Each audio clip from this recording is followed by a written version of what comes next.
ಅಕ್ಕ ಅವರು ಕುಮುದ ಅಂತ ನಮ್ಮ ಅಮ್ಮನ ತಂಗಿ. ಶ್ವೇತಾ ಚಿಕ್ಕಿಯವ್ರ ಅಕ್ಕ. ಥೇಟ್ ನಮ್ಮ ಅಮ್ಮನ ತರನೇ ಮಾತು ವರ್ತನೆ ಎಲ್ಲ ಚಿನ್ನು. ಕೆಲವೊಮ್ಮೆ ಎಡ್ವಟ್ಟಾಗತ್ತೆ. ನೀನ್ ಅದ್ಯಾವುದಕ್ಕೂ ತಲೆ ಕೆಡ್ಸ್ಕೋಬೇಡ, ಓಕೆನಾ? ಶ್ವೇತಾಕ್ಕಂಗೆ ಪ್ರಸಾದ ಕೊಟ್ಟು ಬರ್ತೀನಿ.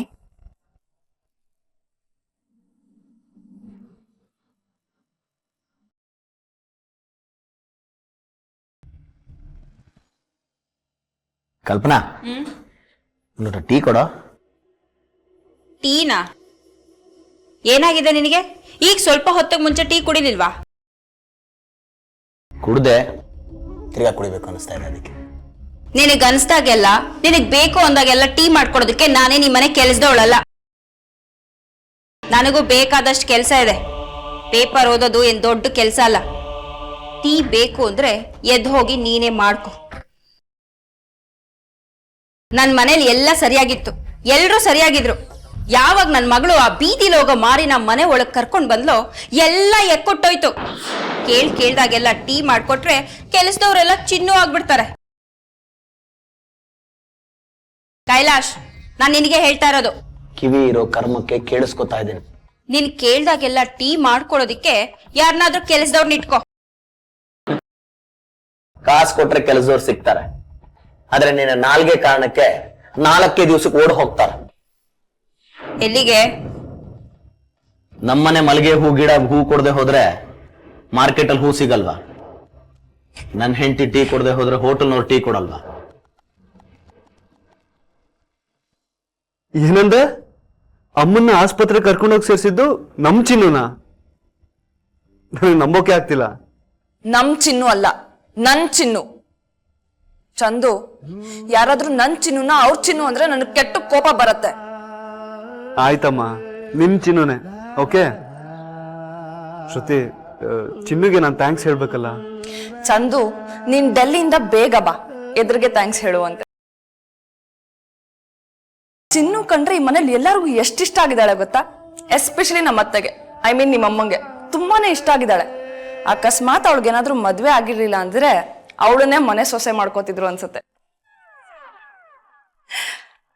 ಚಿನ್ನು ಬಗ್ಗೆ ಮಾತಾಡ್ತಿದ್ವಿ, ಅವಳೇ ಬಂದು ಬಾ ಇಲ್ಲಿ. 1 ನಿಮಿಷ ಕೊಟ್ಟೆ. ನಾನ್ ರಾಜ್ಕುಮಾರ ನಿನ್ನ ಹತ್ರ ಮಾತಾಡ್ಬೇಕಂತೆ, ತಗೋ. ಅಕ್ಕ ಅಕ್ಕ ಅಂತ ಅಕ್ಕ ಡೆಲ್ಲಿಯಿಂದ ಫೋನ್ ಮಾಡಿದ್ದಾನೆ, ಬೇಗ ಮಾತಾಡು.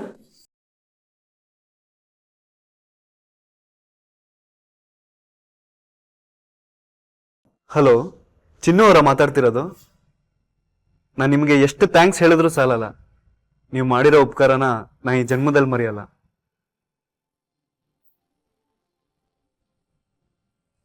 ಅದ್ಯಾವ್ ದೊಡ್ಡ ವಿಷಯ. ನನ್ನ ಜಾಗದಾಗ ಯಾರೇ ಇದ್ದಿದ್ರು ಅದನ್ನೇ ಮಾಡ್ತಿದ್ದು. ನೀವ್ ಯಾರು ಅಂತ ಗೊತ್ತಿಲ್ಲ, ನಿಮ್ ಮುಖನೂ ನೋಡಿಲ್ಲ, ಆದ್ರೂ ನನ್ಗೋಸ್ಕರ ಎಷ್ಟೆಲ್ಲ ಮಾಡಿದ್ದೀರಾ. ಸದ್ಯಕ್ಕೆ ನನಗೆ ಥ್ಯಾಂಕ್ಸ್ ಹೇಳೋದ್ ಬಿಟ್ಟು ಇನ್ನೇನು ಹೊಳಿತಾ ಇಲ್ಲ. ಮಾತಾಡಿ, ಯಾಕೆ ಸೈಲೆಂಟ್ ಆಗಿದ್ದೀರಾ? ನನ್ನ ನಿಮ್ ಫ್ರೆಂಡ್ ಅನ್ಕೊಂಡು ನಿಮ್ಗೆ ಏನ್ ಅನ್ಸುತ್ತೋ ಆನ್ಸರ್ ಮಾಡಿ. ಏನಾಯ್ತು ಚಿನ್ನು? ಏನೂ ಇಲ್ಲ ಅಕ್ಕ. ಥ್ಯಾಂಕ್ಸ್ ಹೇಳಿದ್ಯಾ? ಅಕ್ಕ, ಕೆಲಸ ಅದ, ಬರ್ತೀನಿ.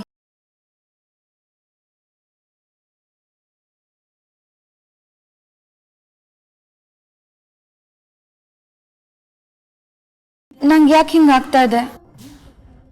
ಏನಾಗ್ತಾ ಇದೆ ಅಂತ ಹೇಳಕ್ಕೆ ಗೊತ್ತಾಗ್ತಾ ಇಲ್ಲ. ಬರೀ ಕೆಟ್ಟ ಯೋಚನೆಗಳೇ ಬರ್ತಾ ಇದೆ. ಒಂಚೂರು ಅರ್ಥ ಆಗ್ತಾ ಇಲ್ಲ. ನನ್ಗೇನೋ ಆಗದೆ. ದೇವ್ರೆ, ನಂಗೆ ಇನ್ನೇನ್ ಮಾಡ್ಬೇಕಂತಿದ್ಯಪ್ಪ?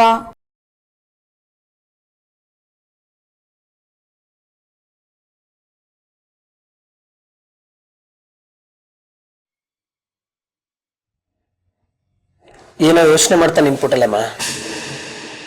ಏನೂ ಇಲ್ಲ ಅಣ್ಣ. ಜ್ಯೂಸ್ ಅಮ್ಮನ್ಗ ಕೊಡಿ, ನಾನೇ ತಗೊಂಡೋಗಿ ಕೊಡ್ತೀನಿ. ಧಾರಾಳವಾಗಿ ತಗೊಂಡೋಗಿ ನೀವೇ ಕೊಡಿ.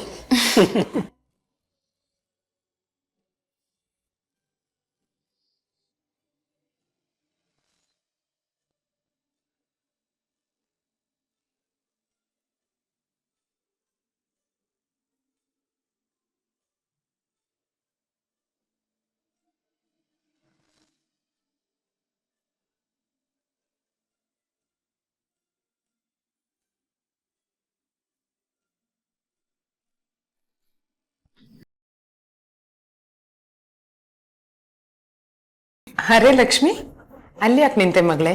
ಬಾ.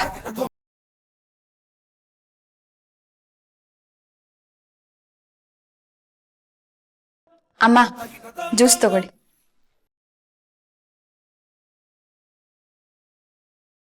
ಹೀಗೆ ಹೇಗಿದ್ದೀರಾ? ನೀನು ರಾಮು ಇಬ್ರು ಅಶ್ವಿನಿ ದೇವತೆಗಳ ಹಾಗೆ ನನ್ನ ಅಕ್ಕ ಪಕ್ಕನೇ ಇರುವಾಗ ನನ್ಗೇನಾಗಕ್ಕೆ ಸಾಧ್ಯ ಅಲ್ಲ ಲಕ್ಷ್ಮಿ. ನಾನು ಹುಷಾರಾಗೇ ಇದ್ದೀನಿ. ಅದರಲ್ಲೂ ನೀನು ಬಂದ್ಮೇಲಂತೂ ತುಂಬ ಆರಾಮಾಗಿದ್ದೀನಿ. ಆದರೆ ನೀನು ಯಾಕೋ ಒಂಥರ ಇದೆಯಾ ಅನ್ಸುತ್ತಲ್ಲ ಲಕ್ಷ್ಮಿ? ಏನಾಗಿದೆ? ತಾತಮ್ಮ ಸುಳ್ಳು ಹೇಳ್ಬಾರ್ದು ಅಂತ ಹೇಳದೆ. ನೀವು ಹೇಳ್ತಿರೋದು ನಿಜಾನೇ. ನಂಗೆ ಹೆಂಗೆಂಗೋ ಆಗ್ತಾ ಇದೆ, ಆದರೆ ಹೆಂಗೆ ಹೇಳಬೇಕು ಅಂತಾನೆ ಗೊತ್ತಾಗ್ತಾ ಇಲ್ಲ.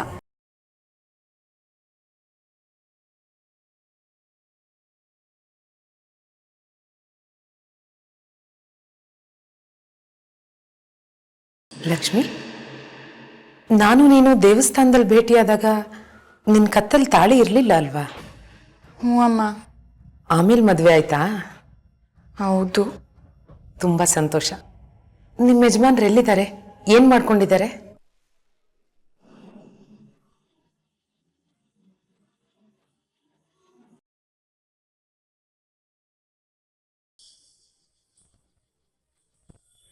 ಈ ಹುಡುಗಿ ಜೀವನದಲ್ಲಿ ಏನೋ ಆಗಿದೆ.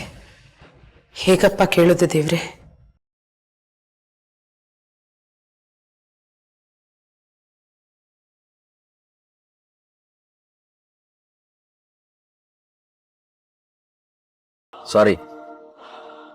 ಸಾರಿ ಅನ್ನಲ್ಲ. ಎಂಥ ಪರಿಸ್ಥಿತಿಲೂ ಸಮುದ್ರದ ಪಕ್ಕದಲ್ಲಿರೋ ಬಂಡೆಗಳ ತರ ಇದ್ದವಳು ನೀನು. ಇತ್ತೀಚೆಗೆ ನೀನು ಓಡಿಸ್ತಿರೋ ನೋಡಿದ್ರೆ ನನಗೊಂದು ಗೊತ್ತೇ ಆಗ್ತಿಲ್ಲ. ನಿಜ ಮನೋಜ್, ನನಗೆ ನನ್ನ ಮೇಲಿದ್ದ ವಿಶ್ವಾಸ ಇತ್ತೀಚೆಗೆ ಕಮ್ಮಿ ಆಗ್ತಾ ಇದೆಯೇನೋ ಅಂತ ಅನ್ನಿಸ್ತಾ ಇದೆ.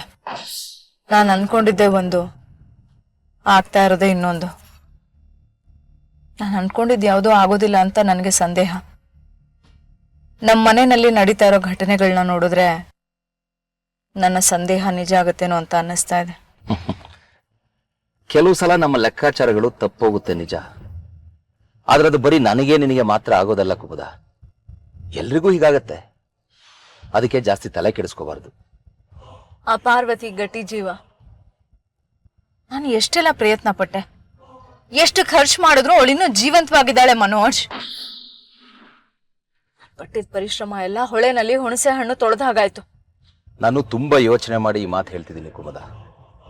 ಆ ಪಾರ್ವತಿನ ಕೊಲ್ಲೋದ್ರಿಂದ ನಿನಗೇನು ಲಾಭ ಇಲ್ಲ, ಬದಲಿಗೆ ತೊಂದರೆನೇ ಜಾಸ್ತಿ.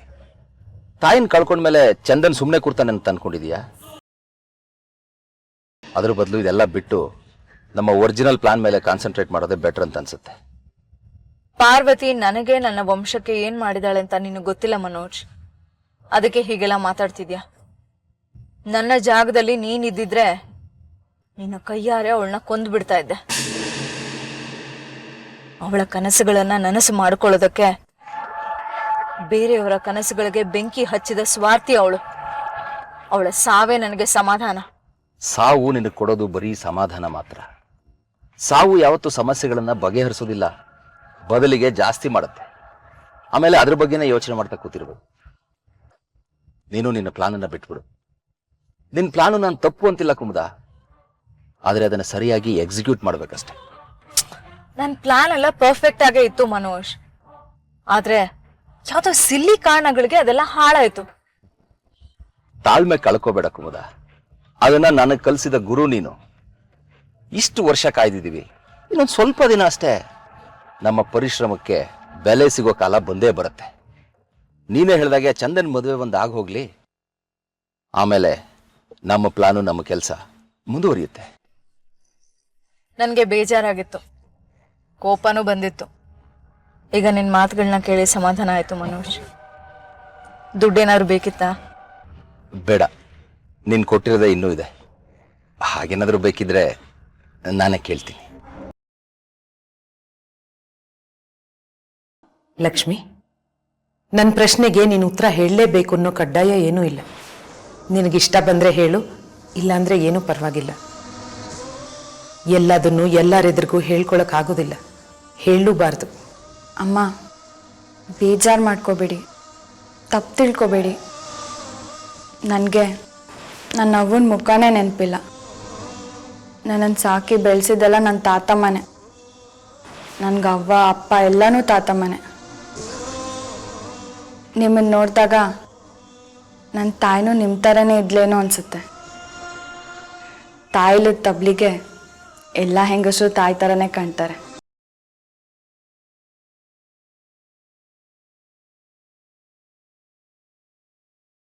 ಅಮ್ಮ, ನನ್ನ ಕತೆನ 7 ಹಗಲು 7 ರಾತ್ರಿ ಹೇಳಿದ್ರು ಮುಗಿದಿರೋ ಕತೆ. ಆದರೆ ಆ ಆತ್ಮಲಿಂಗೇಶ್ವರನ ಮೇಲೆ ನಾಣೆ, ನಾನು ನನ್ನ ಕತೆನ ಹೇಳೇ ಹೇಳ್ತೀನಿ.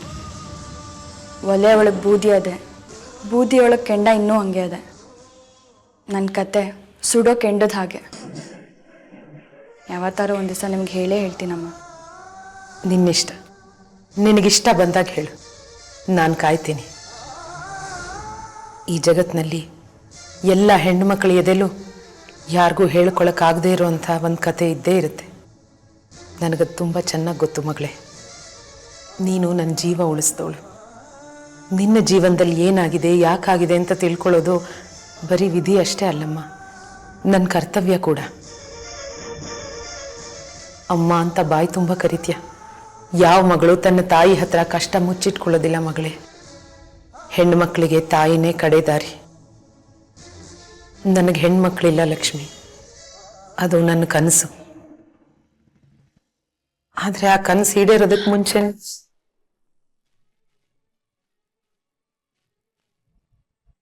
ಈಗ ನೀನೇ ನನ್ನ ಮಗಳು ಲಕ್ಷ್ಮಿ. ದೇವರು ಎಡಗೈಲಿ ಕೊಟ್ಟಿದ್ದನ್ನ ಬಲಗೈಲಿ ಕಿತ್ಕೋತೇನಂತೆ. ಆದ್ರೆ ಈಗ ತಾನು ಕಿತ್ಕೊಂಡಿದ್ದನ್ನ ಆ ದೇವರು ವಾಪಸ್ ಕೊಟ್ಟಿದ್ದಾನೆ. ನಿನ್ನಿಷ್ಟ ಮಗಳೇ, ನಿನ್ಗೆ ಯಾವಾಗ ಹೇಳ್ಬೇಕು ಅನ್ಸುತ್ತೋ ಆವಾಗ ನಿನ್ನ ಕತೆ ಹೇಳು. ತಾಯಿ ನಾನು ಕಾಯ್ತೀನಿ. ಹೇಳ್ತೀನಮ್ಮ. ಯಾರಿಗೂ ಹೇಳ್ದೇ ಇರೋ ಕತೆನ ಯಾವತ್ತಾರು ಒಂದು ದಿವಸ ನಿಮ್ಗೆ ಹೇಳೇ ಹೇಳ್ತೀನಿ. ಲಕ್ಷ್ಮಿ, ಶ್ವೇತನ್ ಸೀರೆ ಇಲ್ಲಿ ಸೇರ್ಕೊಂಡ್ಬಿಟ್ಟಿದೆ, ಅವಳಿಗೆ ಕೊಟ್ಟು ಬರ್ತೀಯಾ? ನಾನೇ ಹೋಗ್ತಾ ಇದ್ದೆ, ಆದ್ರೆ ನೀನು ರಾಮು ನನ್ನನ್ನು ಓಡಾಡಕ್ಕೆ ಬಿಡಲ್ಲ. ಖಂಡಿತ ಬಿಡಲ್ಲ, ನಾನೇ ತಗೊಂಡೋಗಿ ಕೊಡ್ತೀನಿ. ಅಮ್ಮ, ನಿಮ್ಮನ್ನೊಂದು ಪ್ರಶ್ನೆ ಕೇಳಲಾ? ಕೇಳ್ ಮಗಳೇ. ಗೊಂಬೆ ಅಕ್ಕ ನನ್ನನ್ನು ಚಿನ್ನು ಅಂತ ಕರೀತಾಳೆ. ನಂಗೆ ತುಂಬಾ ಇಷ್ಟ ಆಗುತ್ತೆ. ನೀವು ಯಾಕೆ ನನ್ನನ್ನು ಚಿನ್ನು ಅಂತ ಕರಿಬಾರ್ದು? ನಾನು ನಿನ್ನನ್ನ ಲಕ್ಷ್ಮಿ ಅಂತಾನೆ ಕರಿತೀನಿ. ನೀನ್ ಈ ಮನೆ ಧನಲಕ್ಷ್ಮಿ, ಈ ಮನೆ ಸೌಭಾಗ್ಯ ಲಕ್ಷ್ಮಿ ಅಂತ ನನಗನ್ಸುತ್ತೆ. ನಾನು ನಿನ್ನ ಲಕ್ಷ್ಮಿ ಅಂತಾನೆ ಕರಿತೀನಿ. ಅಮ್ಮ ಯಾವ ಹೆಸರು ಕರೆದ್ರು ಮಗಳು ಅನ್ಲೇಬೇಕಲ್ಲ. ಅಮ್ಮ, ಚಿಕ್ಕಿಗೆ ಈ ಸೀರೆ ಕೊಟ್ಟು ಬರ್ತೀನಿ, ಓಕೆನಾ? ಈ ಓಕೆನಾ ಯಾರು ಹೇಳ್ಕೊಟ್ಟಿದ್ ನಿನ್ಗೆ? ಇನ್ಯಾರು? ಗೊಂಬೆ ಅಕ್ಕ. ಓಕೆ ಓಕೆ, ಬರ್ತೀನಿ.